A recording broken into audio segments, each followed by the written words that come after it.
Hello friends, welcome to study दिमाग से आपका आपके अपने यूट्यूब चैनल पर बहुत बहुत स्वागत है। एक बार फिर से सभी लाइव आ जाइए, फिर स्टार्ट करते हैं आज की हमारी क्लास। आज की जो हमारी ये क्लास रहने वाली है ये रहेगी आपकी वैधानिक और संवैधानिक संस्थाओं से रिलेटेड। हम जानेंगे कि कौन कौन सी संस्थाएं वैधानिक या फिर सांविधिक संस्थाएं कहलाती हैं। ठीक है, देखिए हम लोग पहले ही पढ़ चुके हैं। अगर आपने पहले की क्लासेस अटेम्प्ट की हैं तो आप सभी को मालूम है कि इससे पहले हम पढ़ चुके हैं कि संवैधानिक संस्थाएं कौन सी होती हैं। कॉन्स्टिट्यूशनल बॉडी जिसे हम कहते हैं, जिनका हमारे संविधान में उल्लेख किया गया हो, उसे हम कहते हैं संवैधानिक। ठीक है, जिसे हम ऑलरेडी क्लियर कर चुके हैं। अगर आपने पढ़ा होगा तो हमने महान्यायवादी, महाधिवक्ता, कैग जिसे हम नियंत्रक एवं महालेखा परीक्षा बोलते हैं, संघ लोक सेवा आयोग, राज्य लोक सेवा आयोग, ये संस्थाएं जो हैं ये सारी आती है हमारी किसमें, संवैधानिक संस्थाओं में। यानी कि जो हमारा संविधान है उसके अंदर इनका उल्लेख किया गया है। ठीक है, इसके बारे में हमने पहले ही पढ़ लिया है। गैर संवैधानिक संस्था दो प्रकार की होती है, ये मैंने आपको बताया। एक होती है कार्यकारिणी संस्था और एक होती है आपकी सांविधिक, जैसा कि हम यहाँ पर देख सकते हैं, या इसे हम वैधानिक भी कहते हैं। तो जो कार्यकारिणी संस्था है जैसे कि नीति आयोग, उसको भी हम क्लियर कर चुके हैं। आई होप आपने वो वीडियो देखा होगा। नहीं देखा है, अगर आप जानना चाहते हैं उसके बारे में पूरी डिटेल, तो जाइए डिस्क्रिप्शन में, वहाँ जा कर के देखिए, सारा कुछ आपको वहाँ पर मिल जाएगा। एंड आज हम लोग पढ़ने जा रहे हैं सांविधिक वैधानिक संस्था। ये भी गैर संवैधानिक के अंतर्गत आता है, क्योंकि इसका उल्लेख हमारे संविधान में नहीं मिलता है। हमें ये संस्था सांविधिक क्यों कहलाती है, अगर आप ये सोच रहे हैं, तो इसे ना संसद के द्वारा बनाया गया है। ठीक है, संसद के जो दो सदन होते हैं, लोकसभा और राज्यसभा, इनके द्वारा एक विधेयक पारित किया गया और उस विधेयक को पारित किए जाने के बाद राष्ट्रपति के हस्ताक्षर के साथ इस विधेयक के जरिए इस संस्था को बनाया गया। ठीक है, तो इसलिए इसे हम कहते हैं सांविधिक या वैधानिक संस्था, यानी इसे विधि विधान के साथ विधेयक पास करके तब बनाया गया। ठीक है, चलिए थोड़ा सा अटक रहे हैं, कोई बात नहीं, इतना एडजस्ट करेंगे। आगे पढ़ते हैं, टॉपिक पर ध्यान देंगे। देखते हैं आज के टॉपिक में हम कौन कौन सी संस्थाओं को जानने वाले हैं। आज हम जितनी भी सांविधिक संस्था है उन सभी सांविधिक संस्थाओं को समझ लेंगे। ठीक है, कि कितनी सांविधिक संस्थाएं हैं, कौन कौन सी ऐसी संस्थाएं हैं जिन्हें हमारी संसद के द्वारा विधेयक पारित करके बनाया गया है। चलिए स्टार्ट करते हैं फिर क्लास को। जो जहाँ भी हैं सभी जल्दी से आ जाइए और अपने दोस्तों के साथ इस वीडियो को शेयर भी कीजिएगा, ताकि आपके फ्रेंड्स को पता चल सके कि क्लास कंटिन्यू हो चुकी है एंड क्लास स्टार्ट है। तो जो भी जहाँ भी हैं वो सभी वापस आ जाएं और क्लास को अटेम्प्ट करें, अपने एग्ज़ाम की तैयारी मन लगा कर करें। ठीक है, चलिए फिर देखते हैं। आज हम पढ़ने जा रहे हैं वैधानिक सांविधिक संस्थाओं, या फिर इन्हें हम निकाय भी कहते हैं। अगर एग्जाम में निकाय लिखा है तो कन्फ्यूज़ नहीं होना है, इसका मतलब यही है, यानी हम संस्थाओं के बारे में ही पढ़ रहे हैं। ठीक है, चलिए, संसद द्वारा पारित किए गए विधेयक के तहत गठित की गई संस्था वैधानिक या फिर सांविधिक संस्था कहलाती है। ठीक है, अब जो सांविधिक संस्था है, आइए इसे जानते हैं। इसमें हम कौन कौन सी संस्थाओं के बारे में आज पढ़ने जा रहे हैं, मेन चीज़ ये है। तो देखिए, बात करें केंद्रीय सतर्कता आयोग। आई होप कि आपने इसके बारे में सुन तो रखा होगा, बट मेरे ख्याल से पढ़ा नहीं होगा डीप जा करके कि ये क्या है, क्या काम करता है, कौन कौन से सदस्य हैं इसमें, क्या काम होता है इनका। इन सारी चीज़ों को आपने डिटेल में नहीं पढ़ा होगा। हाँ, पर आपने नाम तो ज़रूर सुना होगा। ठीक है, क्योंकि इतनी इंपॉर्टेंट संस्था है, हमारे संविधान के जरिए बनाई गई है, कुछ ना कुछ काम तो ये करती होगी। वहीं राष्ट्रीय महिला आयोग, जिसके बारे में आप सभी ने सुन रखा है। ठीक है, और आई होप कि कुछ ना कुछ पढ़ भी रखा होगा, लेकिन आज हम जानेंगे इसके बारे में पूरी डिटेल। जो छोटे मोटे आपके डाउट हैं वो सारे आज क्लियर होने वाले हैं। इसके बाद जानेंगे हम राष्ट्रीय बाल संरक्षण आयोग के बारे में कि ये क्या है, इसमें क्या सदस्य होते हैं, क्या योग्यता होती है और इसे क्यों बनाया गया है, क्या इनकी हमें ज़रूरत है, इनके बारे में समझेंगे आज। इसके साथ ही हम मानवाधिकार के बारे में जानेंगे कि मानवाधिकार आयोग क्या है और ये क्या काम करता है। सिंपल सी बात है, मानव के अधिकारों की रक्षा करना इसका प्रमुख कार्य है। कब गठित किया गया, कौन कौन से सदस्य इसमें शामिल हैं, इनके बारे में हम अभी चर्चा करते हैं। इसके बाद हम जानेंगे केंद्रीय सूचना आयोग के बारे में कि केंद्रीय सूचना आयोग क्या है, इनसे रिलेटेड आपका एग्जामिनर क्या क्वेश्चन पूछ सकता है।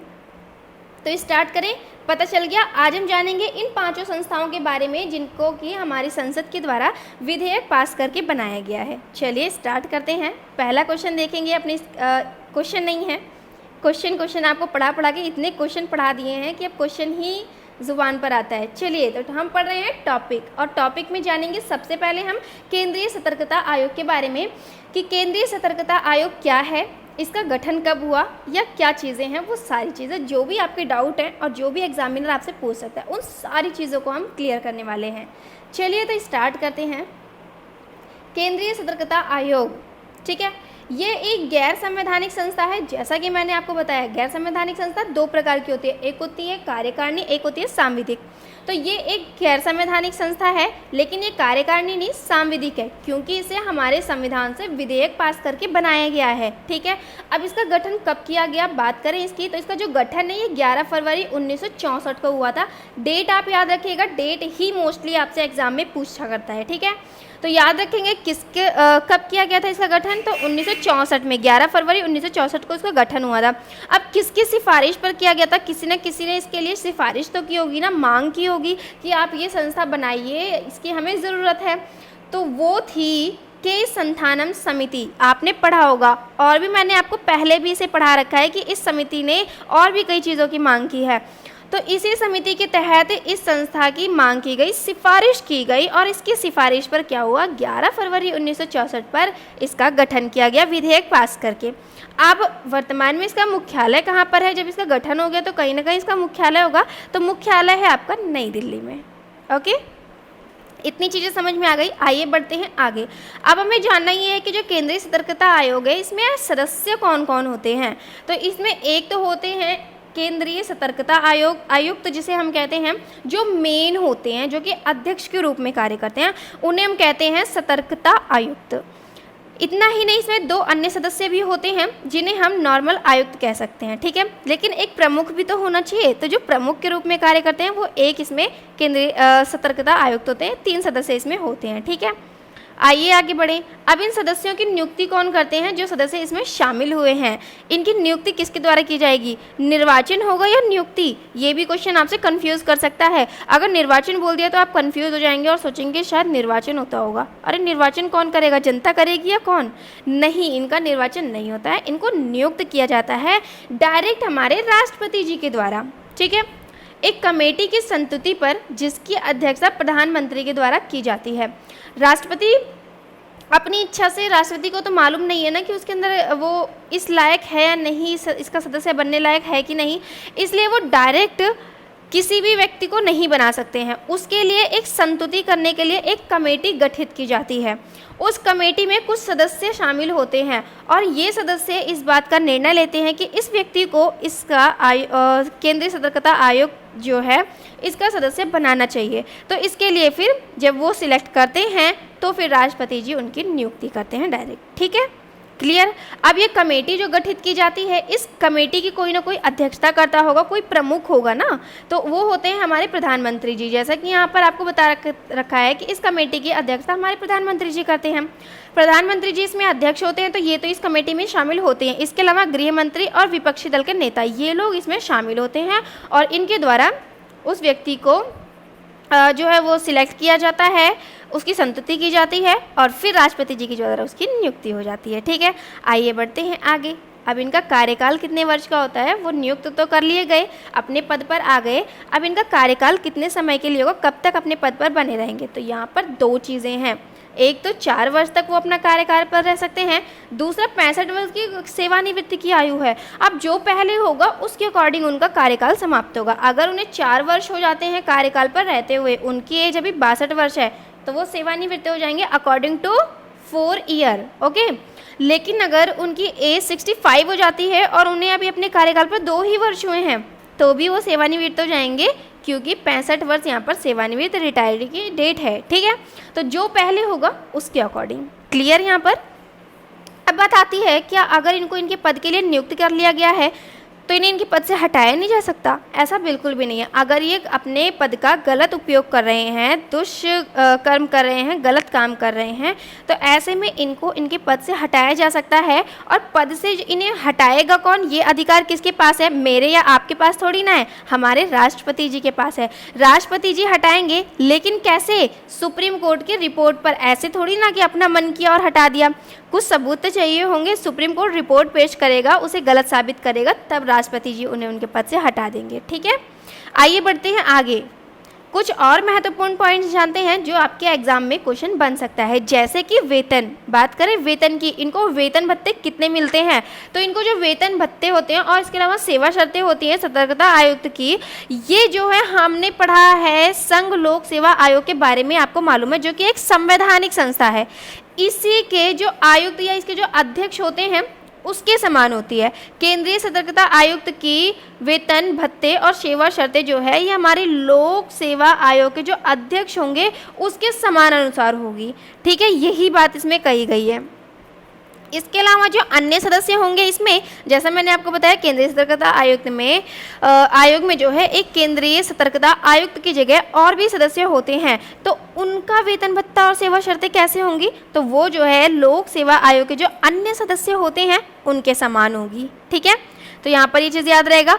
आगे बढ़ते हैं, प्रमुख इनके कार्य क्या हैं? मेन चीज़ तो यही है ना कि इस संस्था का गठन क्यों किया गया, कोई ना कोई काम सौंपा गया होगा, वो क्या काम है ये जानने के लिए आइए यहाँ पर ध्यान देते हैं। ये एक स्वतंत्र निकाय है या किसी मंत्रालय विभाग द्वारा नियंत्रित नहीं किया गया है। इस पर कोई जोर जबरदस्ती नहीं है, ना ही इस पर पाबंदी लगाई जाएगी। पूरी तरह से स्वतंत्र होकर के अपना काम कर सकता है। ये भ्रष्टाचार, दुराचार, कदाचार, दुष्कर्म मामलों की जांच करता है, उसकी पड़ताल करता है और सही सलाह निकाल करके हमारी सरकार को देता है। ठीक है, सलाहकार के रूप में ही कार्य करता है। आगे बढ़ते हैं। चलिए, तो इतना ही केंद्रीय सतर्कता आयोग के बारे में। आई होप आपको सारी चीज़ें समझ में आ गई होंगी। ठीक है, जो भी डाउट रहे होंगे वो क्लियर हो गए होंगे। अगर डाउट है तो कमेंट बॉक्स में लिख करके आप पूछ सकते हैं। चलिए, अब जानते हैं हम राष्ट्रीय महिला आयोग के बारे में कि राष्ट्रीय महिला आयोग क्या है और इससे रिलेटेड आपका एग्जामिनर आपसे क्या पूछ सकता है। चलें फिर पढ़ें। राष्ट्रीय महिला आयोग वेरी इंपॉर्टेंट, जो कि एक सांविधिक संस्था है, गैर संवैधानिक संस्था और सांविधिक संस्था है। संविधान में इसका कोई उल्लेख नहीं है, लेकिन बहुत महत्वपूर्ण संस्था है। इसका गठन जो है 10 जनवरी 1992 को हुआ था और इसका मुख्यालय नई दिल्ली में स्थापित किया गया है। ठीक है, अब इसमें बात करें सदस्य कौन है, तो इसमें एक होते हैं आपके अध्यक्ष और 5 अन्य सदस्य। टोटल अगर आपसे पूछ ले एग्जामिनर कि महिला आयोग जो है राष्ट्रीय महिला आयोग, उसमें टोटल सदस्य कितने होते हैं, तो आप कहेंगे 6, लेकिन सदस्य संख्या 5 होती है, एक इसमें अध्यक्ष होते हैं। ठीक है, इसकी जो प्रथम अध्यक्ष थी वो थी जयंती पटनायक, जैसा कि आप यहाँ पर ये पिक्चर देख पा रहे हैं, आपको दिखा रखा है, ताकि आपके माइंड में और भी अच्छे से ये चीज़ सेट हो चुके और आप बिल्कुल भी भूलें नहीं। ठीक है, तो ये जयंती पटनायक है जो कि हम महिला आयोग की प्रथम अध्यक्ष थी।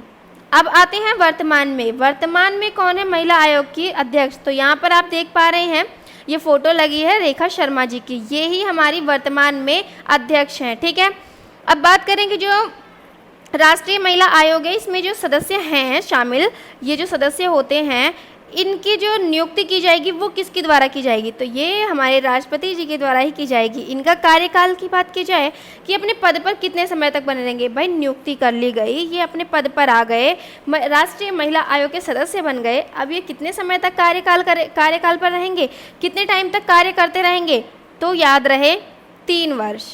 ठीक है, 3 वर्ष तक ये अपने कार्यकाल पर बने रहते हैं, उसके बाद फिर नेक्स्ट आते हैं। ठीक है, चलिए बढ़ते हैं आगे। अब मेन चीज़ ये है कि हमने इनका गठन जान लिया, मुख्यालय जान लिया, अब ये कार्य क्या करते हैं, सदस्य शामिल हो गए, गठन कर दिया गया, सभी आ गए, अब इनको काम क्या सौंपा गया, क्यों इस संस्था का गठन किया गया। मेन चीज़, कोई भी चीज़ है उस चीज़ का गठन अगर किया गया है, उसे हमारे संविधान में शामिल किया गया है, संविधान में नहीं शामिल किया गया है, लेकिन अगर संस्था के रूप में बनाया गया है, जो भी हो कोई ना कोई तो वजह होगी ना, कोई ना कोई काम उसे सौंपा गया होगा, तो इसलिए प्रमुख कार्यों को ज़रूर पढ़ें। और आपका एग्जामिनर आपसे कई बार कार्यों से रिलेटेड क्वेश्चन पूछ लेता है कि ये प्रमुख कार्य किस संस्था का है या किसके द्वारा किया जाता है, या हमने इस संस्था का गठन क्यों किया। 4 ऑप्शन आपके सामने देखा और सही रीज़न आपको बताना पड़ेगा। याद रहे, महिलाओं के संवैधानिक अधिकारों पर निगरानी रखने के लिए, उनका संरक्षण करने के लिए। महिलाओं को अधिकार तो दिए गए हैं, लेकिन महिलाएं खुद अपने अधिकार से वंचित ही रह जाती हैं। उन्हें खुद नहीं पता होता कि हमारे क्या क्या अधिकार हैं, हमें क्या क्या अधिकार मिले हुए हैं और उनके कौन से अधिकार का हनन किया जा रहा है, कौन से अधिकार उन्हें दिए जा रहे हैं। इन चीज़ों की देखरेख करने के लिए और जिन महिलाओं को नहीं मालूम है कि उनके क्या अधिकार उनके पास हैं, उन्हें उनको उनके अधिकार से अवगत कराने के लिए, और अगर उनका अधिकारों का हनन होता है तो उसकी जांच करने के लिए, उस मामले की देख रेख परख करने के लिए इस आयोग का गठन किया गया है और इसमें सदस्य शामिल किए गए हैं ताकि वो सदस्य इन सारी चीज़ों को अच्छे से देख रेख कर सकें और सभी महिलाओं को उनके अधिकार से अवगत करा सकें। ठीक है, महिलाओं के अधिकारों का हनन होने पर मामले की जांच करना, महिलाओं की शिकायतों को सुनना। बिल्कुल, अगर महिलाओं के साथ गलत काम हो रहा है या कुछ भी चीज़ है, उनको उनके अधिकार छीना जा रहा है, तो अगर वो शिकायत करती हैं तो ये शिकायत सुनेंगे। महिलाओं के साथ होने वाले अत्याचार के खिलाफ आवाज़ भी उठाते हैं ये, और महिलाओं के हित के लिए कानूनी सुरक्षा उपाय लागू करते हैं। ये भी आप याद रखिएगा, लास्ट वाली लाइन थोड़ा ऊपर करके पढ़ते हैं। महिलाओं के हित के लिए कानूनी सुरक्षा उपयोग लागू करना। क्लियर? तो क्या प्रमुख कार्य हैं? आई होप कि आपको ये भी समझ में आ गया होगा कि राष्ट्रीय महिला आयोग क्या है, क्यों गठित की गई और क्या उनके प्रमुख कार्य हैं। एग्जामिनर यहीं से पूछेगा, जितना मैंने आपको पढ़ाया इसी से पूछेगा, इससे आगे का आपके एग्जाम में कुछ नहीं आएगा। देख लीजिएगा और पढ़ लीजिएगा इसे। ठीक है, चलिए अब आते हैं राष्ट्रीय बाल संरक्षण आयोग। Very very important. ठीक है, ये जो कमीशन है बहुत ज़्यादा इम्पॉर्टेंट है आपके लिए और कई बार एग्जाम में कई बार क्या पूछा ही जाता है और आगे भी इससे आपके लिए पूछा जाएगा क्योंकि बहुत इम्पॉर्टेंट है बाल के लिए। ठीक है, बालक के लिए है। ये एक गैर संवैधानिक संस्था है, इतना आपको याद रखना है क्योंकि आपसे क्वेश्चन इस तरह से कुछ पूछ लेगा कि गैर संवैधानिक संस्था इनमें से कौन सी नहीं है। ठीक है, ऐसा बोल देगा और 4 ऑप्शन आपको दे देगा, उनमें से आपको आंसर लगाना है कि ये वाली है, बाकी 3 आपको दे देगा, कोई चौथी होगी जो नहीं होगी वो आपको सिलेक्ट करना पड़ेगा, या इसका अपोजिट बोल देगा कि कौन सी वाली है ना। तो इन चीज़ों को आपको क्वेश्चन को पढ़ना है और सारी ये तो वेरी इंपॉर्टेंट है, आपको याद रखना। सीधी सी बात मैं आपको ये समझाना चाह रही हूँ, कंफ्यूज होने की बात नहीं है, बस इतना कहना चाह रही हूँ कि आप ये याद रख के चलिए कि कौन कौन सी संस्थाएं गैर संवैधानिक है, कौन कौन सी संस्थाएं संवैधानिक है और कौन कौन सी संस्थाएं सांविधिक हैं, यानी संसद के द्वारा निर्मित की गई हैं। क्योंकि बहुत छोटा सा क्वेश्चन आपसे पूछता है, आप सोचते हैं एग्जामिनर हमसे इतना बड़ा क्वेश्चन पूछेगा, लेकिन वो आपसे बहुत छोटा सा क्वेश्चन कुछ ऐसे ही नॉर्मल से क्वेश्चन पूछ लेता है और आप यहीं पर अटक जाते हैं।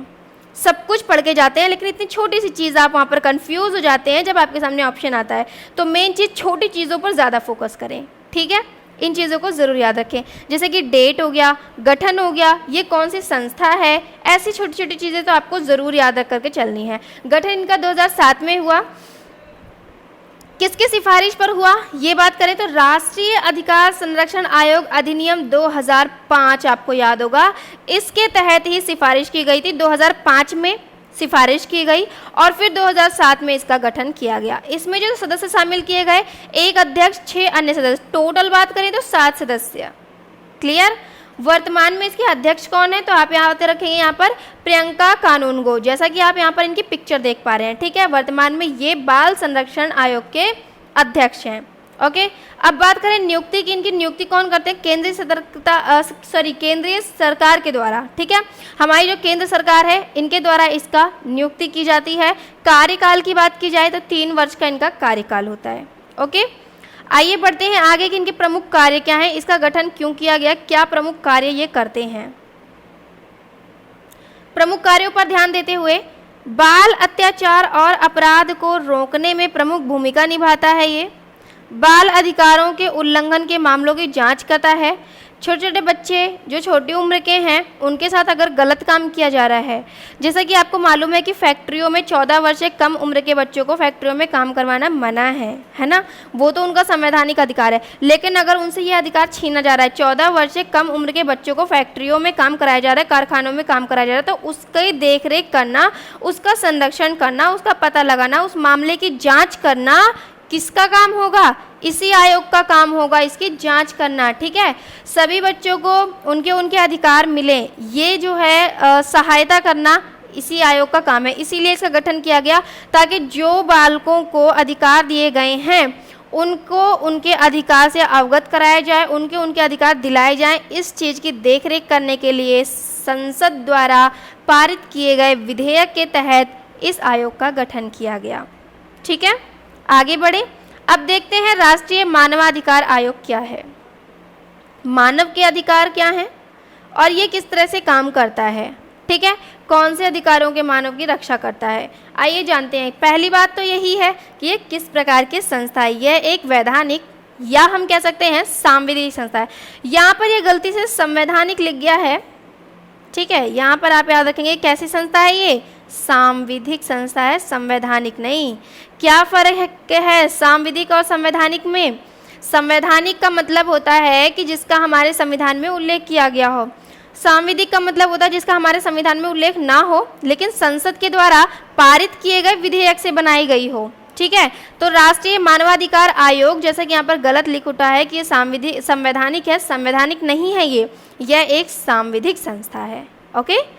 संसद द्वारा विधेयक पारित करके इसे बनाया गया है लेकिन इसका हमारे संविधान में उल्लेख नहीं किया गया है इस आयोग का, ठीक है। अब बात आती है इसकी स्थापना कब हुई, तो आप याद रखेंगे 1993 में इसकी स्थापना हुई, मानवाधिकार संरक्षण अधिनियम 1993 के तहत, ठीक है। ये जो अधिनियम था 1993 का अधिनियम था, इसी के तहत 1993 में ही इसकी स्थापना कर दी गई थी। आइए बढ़ते हैं इसके मुख्यालय की तरफ। इसका मुख्यालय कहाँ पर है? मुख्यालय इसका नई दिल्ली में, याद रखिएगा, ठीक है। अब बात आती है सदस्यों की। इसमें कितने सदस्य होंगे? टोटल सदस्य 9 हैं, ठीक है, लेकिन सदस्य संख्या कितनी है? तो 8 है और एक इसमें अध्यक्ष होंगे प्लस एक इसमें विशेष आमंत्रित सदस्य होंगे। यानी अगर आपसे कह दे कि राष्ट्रीय मानवाधिकार आयोग में टोटल या कुल सदस्य संख्या कितनी होती है तो आप कितने कहेंगे? टोटल 11 हो गई, सॉरी 10 हो गई, ठीक है। 8 सदस्य होंगे, एक विशेष आमंत्रित सदस्य और एक अध्यक्ष होगा इसमें। आइए बढ़ते हैं आगे। अब बात करते हैं हम अध्यक्ष की। सर्वोच्च न्यायालय के जो मुख्य न्यायाधीश होते हैं वही इसके अध्यक्ष होते हैं, चीफ जस्टिस ऑफ इंडिया जिसे हम कहते हैं, ठीक है। मुख्य न्यायाधीश के बारे में आप जानते हैं, हमारे सुप्रीम कोर्ट या जिसे हम सर्वोच्च न्यायालय कहते हैं या जिसे हम उच्चतम न्यायालय कहते हैं, इसके जो प्रमुख होते हैं मुख्य न्यायाधीश वो ही राष्ट्रीय जो हमारा मानवाधिकार आयोग है इसके अध्यक्ष के रूप में कार्य करते हैं, ठीक है। अब इसमें जो अन्य और 8 सदस्य होते हैं, ये 8 सदस्य कहाँ से आते हैं, बात करें इनकी तो आइए यहाँ पर हम समझते हैं। बहुत इंपॉर्टेंट है ये आपके लिए कि जो 8 और सदस्य हैं ये कहाँ से आते हैं। एक सदस्य तो आएगा आपका सर्वोच्च न्यायालय के न्यायाधीश होंगे जो, ठीक है, अन्य न्यायाधीशों की बात कर रही हूँ। एक तो हमारे अध्यक्ष आ चुके, अध्यक्ष वही होंगे जो मुख्य न्यायाधीश होंगे। इसके अलावा उस जो सुप्रीम कोर्ट है उसमें जो अन्य न्यायाधीश होते हैं उसमें से एक न्यायाधीश इस आयोग में आकर के शामिल हो जाएगा। इसके अलावा किसी राज्य के जो उच्च न्यायालय होते हैं, क्योंकि राज्यों में उच्च न्यायालय होते हैं ना, तो किसी एक राज्य का उच्च न्यायालय के मुख्य न्यायाधीश जो होंगे उन्हें इसमें शामिल किया जाएगा, ओके। इसके अलावा अभी हमने जाना राष्ट्रीय महिला आयोग के बारे में। राष्ट्रीय महिला आयोग से भी एक सदस्य इसमें आकर के शामिल होते हैं, ठीक है। इसके अलावा अच्छा यहाँ पर आप याद रखेंगे ये 2 सदस्य मैं आपको बताना भूल गई। अभी हमने पढ़ा ना मानवाधिकार के विशेषज्ञ, तो 2 सदस्य ऐसे होंगे जो कि मानवाधिकार के विशेषज्ञ होंगे, यानी कि विशेष ज्ञान होगा उन्हें पता होगा कि मानव के अधिकार क्या हैं, कैसे उनका संरक्षण करना है, कैसे उनके अधिकार दिलाने हैं, कैसे उनका अगर अधिकारों का उल्लंघन होता है तो मामलों की जांच करना। विशेष जिसके पास दिमाग होगा, अधिक ज़्यादा जिसके पास ज्ञान होगा, वो जो है 2 सदस्य आएंगे, ठीक है, याद रहेगा। एक सदस्य आते हैं सर्वोच्च न्यायालय से, एक सदस्य आते हैं उच्च न्यायालय के मुख्य न्यायाधीश होते हैं। 2 सदस्य आएंगे कहाँ से? जिन्हें विशेष ज्ञान होगा और एक सदस्य आएगा आपका राष्ट्रीय महिला आयोग से, एक सदस्य आते हैं आपके राष्ट्रीय अल्पसंख्यक आयोग, मैं आपको पढ़ा चुकी हूँ ऑलरेडी, जो कि एक संवैधानिक संस्था है, ठीक है, वहाँ से एक सदस्य आते हैं। एक सदस्य आएंगे राष्ट्रीय अनुसूचित जाति आयोग, जो कि मैं आपको ऑलरेडी क्लियर कर चुकी हूँ, जो कि एक संवैधानिक संस्था है, यहाँ से भी एक सदस्य इसमें शामिल होंगे। और राष्ट्रीय अनुसूचित जनजाति आयोग, ये भी हम पढ़ चुके हैं, जिसका उल्लेख हमारे संविधान के 338A में किया रखा है, हमने इसे भी पढ़ रखा है, और इसी के तहत एक सदस्य यहाँ पर आते हैं। यहाँ पर अगर आप संख्या देखेंगे तो बोलेंगे मैम ये तो 7 ही सदस्य हैं, लेकिन ध्यान दीजिए ना, यहाँ पर आपके 2 सदस्य शामिल हो रहे हैं, टोटल 8 सदस्य आपके आ गए, ठीक है। ये अन्य सदस्यों की बात हो गई। अध्यक्ष की बात करें तो सर्वोच्च न्यायालय के जो मुख्य न्यायाधीश होंगे वो अध्यक्ष होंगे, और ये 8 अन्य सदस्य हो गए। इसके अलावा एक आएंगे आपके विशेष आमंत्रित सदस्य, टोटल हो गए आपके कितने, 10 सदस्य, ठीक है। अब आइए बढ़ते हैं आगे, बात करते हैं इनकी नियुक्ति की। नियुक्ति जो है वो राष्ट्रपति के द्वारा की जाएगी, ठीक है। कौन करेंगे नियुक्ति, राष्ट्रपति जी करेंगे, लेकिन राष्ट्रपति जी एक कॉलेजियम की संस्तुति पर करते हैं, अपनी इच्छा से डायरेक्ट किसी को भी नहीं उठा लेते हैं। वैसे किसी को भी नहीं, ये तो सिलेक्ट कर रखा है कि सर्वोच्च न्यायालय के न्यायाधीश आएंगे, लेकिन सर्वोच्च न्यायालय में कई सारे न्यायाधीश होते हैं, केवल एक ही सदस्य हमें वहाँ से चाहिए, तो किस सदस्य को उठाना है वहाँ से, और राष्ट्रीय महिला आयोग में से एक सदस्य लेकर के आना है हमें, 2 विशेष ऐसे सदस्य लाने हैं जिनको विशेष ज्ञान हो, है ना। तो ये सारे सदस्यों की जो एक तरह से संस्तुति करते हैं, जो सिलेक्ट करते हैं कि कौन सा सदस्य इस लायक है, उसको जो संस्तुति की जाएगी वो की जाती है एक कॉलेजियम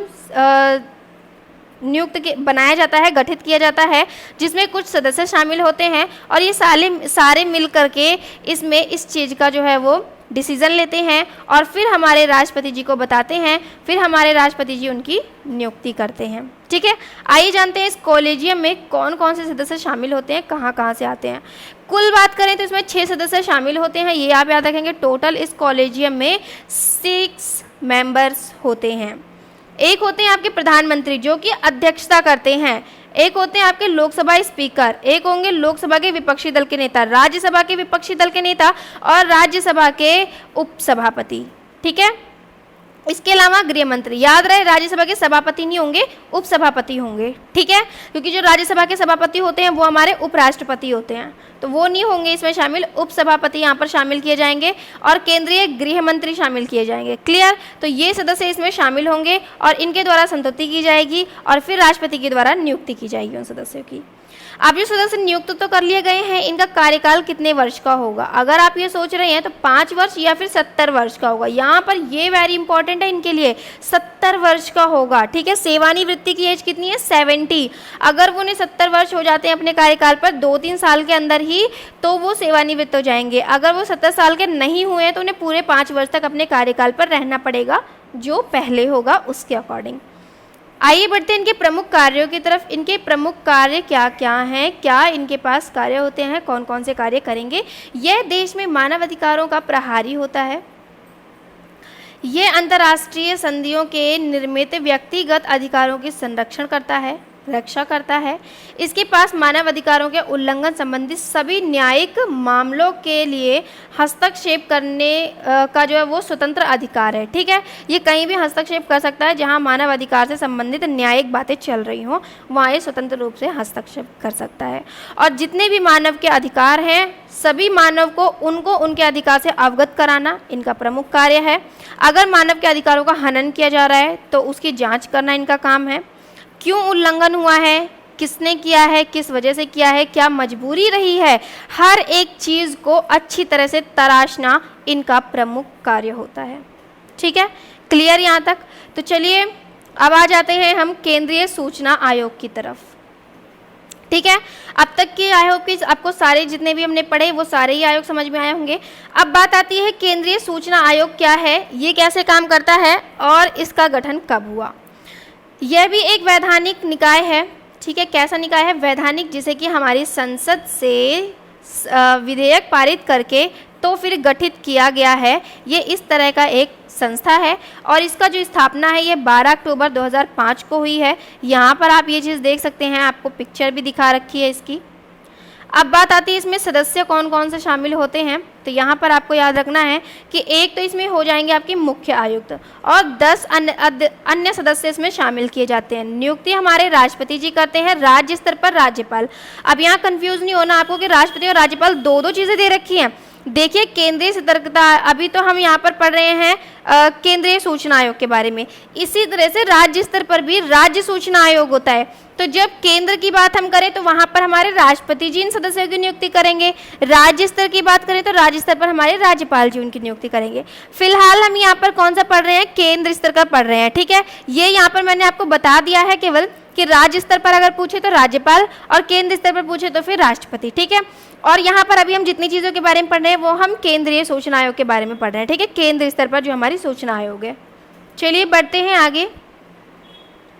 अब जो केंद्र सूचना आयोग इसमें जो सदस्य शामिल किए गए हैं 10 अन्य सदस्य हैं, एक मुख्य हैं, तो इन सदस्यों की जो नियुक्ति की जाती है वो तो करेंगे हमारे राष्ट्रपति जी। लेकिन राष्ट्रपति जी नियुक्त तो करते हैं लेकिन एक कॉलेजियम की संस्तुति पर। अब उस कॉलेजियम में सदस्य कौन से होते हैं, आइए ये जानते हैं। ये देखिए ये है हमारा कॉलेजियम और इसमें सदस्य शामिल है। प्रधानमंत्री जो कि इस कॉलेजियम की अध्यक्षता करते हैं, ये आप याद रखिएगा, ठीक है। इसकी अध्यक्षता जो है ये हमारे प्रधानमंत्री के द्वारा की जाती है और ये इसके सदस्य शामिल हो जाते हैं इसमें। इसके अलावा लोकसभा के विपक्षी दल के नेता इसमें शामिल होते हैं। प्रधानमंत्री द्वारा नामित एक कैबिनेट मंत्री होगा। कितने, एक कैबिनेट मंत्री होंगे जिसे कि हमारे प्रधानमंत्री जी नामित करेंगे, क्योंकि कैबिनेट के अध्यक्ष भी हमारे प्रधानमंत्री होते हैं। तो वहां से किसी एक मंत्री को इसमें शामिल करेंगे जो कि इस चीज़ का डिसीजन लेगा कि केंद्रीय सूचना आयोग में कौन कौन से सदस्य शामिल करने हैं। राज्य स्तर पर अगर हम बात करें तो वहीं पर राज्यपाल जो है वो कॉलेजियम सिस्टम बनाता है और राज्य स्तर पर जो कॉलेजियम सिस्टम होता है इसमें सदस्य शामिल होते हैं मुख्यमंत्री, जैसे केंद्र स्तर पर प्रधानमंत्री वैसे राज्य स्तर पर मुख्यमंत्री। जैसे केंद्र स्तर पर लोकसभा के विपक्षी दल के नेता वैसे राज्य स्तर पर विधानसभा के विपक्षी दल के नेता। जैसे हमने जाना केंद्र स्तर पर प्रधानमंत्री कैबिनेट मंत्री एक नामित करते हैं, वैसे ही राज्य स्तर पर मुख्यमंत्री हमारे जो हैं वो एक कैबिनेट मंत्री नामित करते हैं, ठीक है।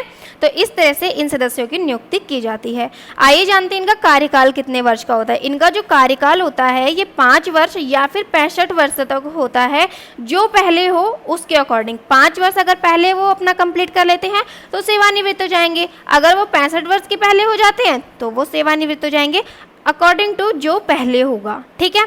अब बात है पद रिक्त की। अगर ये सदस्य बन गए हैं तो जोर जबरदस्ती थोड़ी है कि ये अपने पद का गलत उपयोग करें फिर भी इनको इनके पद से हटाया नहीं जा सकता, बिल्कुल नहीं, इनको इनके पद से हटाया जा सकता है अगर ये गलत काम करते हैं तो।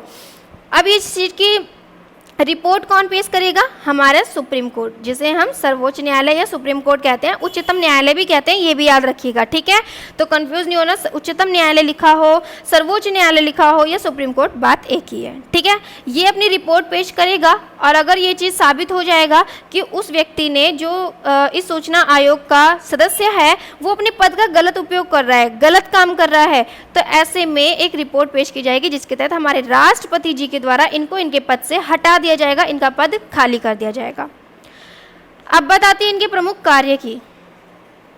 क्या प्रमुख कार्य होते हैं इनके, शासन प्रणाली में पारदर्शिता बनाए रखने में भूमिका निभाते हैं ये, अधिकारों के दुरुपयोग मामलों की जांच करते हैं ये, जनता की शिकायतों को सुनना और रिपोर्ट तैयार करना, अपने द्वारा की गई रिपोर्ट तैयार को राष्ट्रपति जी को सौंपना, ठीक है, ये सौंपना लिखा होगा यहाँ पर, ठीक है, याद रहेगा। तो इनके क्या क्या प्रमुख कार्य हैं, आई होप आपको समझ में आ गया होगा क्यों हमें इसकी आवश्यकता है, कब गठन किया गया, कौन कौन से सदस्य इसमें शामिल होते हैं, सदस्यों की नियुक्ति कौन करता है और कैसे, किसकी संस्तुति पर, कॉलेजियम में कौन सदस्य शामिल होते हैं। ये सारी चीज़ें आपके लिए जानना बहुत ज़रूरी है, इसलिए जो भी पढ़ें डीप पढ़ें, एक कहानी की तरह समझें ताकि सारी चीज़ें आपको याद हों, रट्टा ना मारे, ठीक है। चलिए, तो आई होप आज की क्लास आपको पसंद आई होगी। थैंक यू सो मच, आप लोगों ने इतना टाइम दिया। मिलते हैं फिर अगली क्लास में, तब तक के लिए वीडियो को लाइक कीजिए, शेयर कीजिए अपने दोस्तों के साथ और जो लोग हमसे नए जुड़े हैं वो लोग चैनल को सब्सक्राइब कर लें। तो मिलते हैं अगली क्लास में, तब तक के लिए देखते रहिए, पढ़ते रहिए और करते रहिए स्टडी दिमाग से।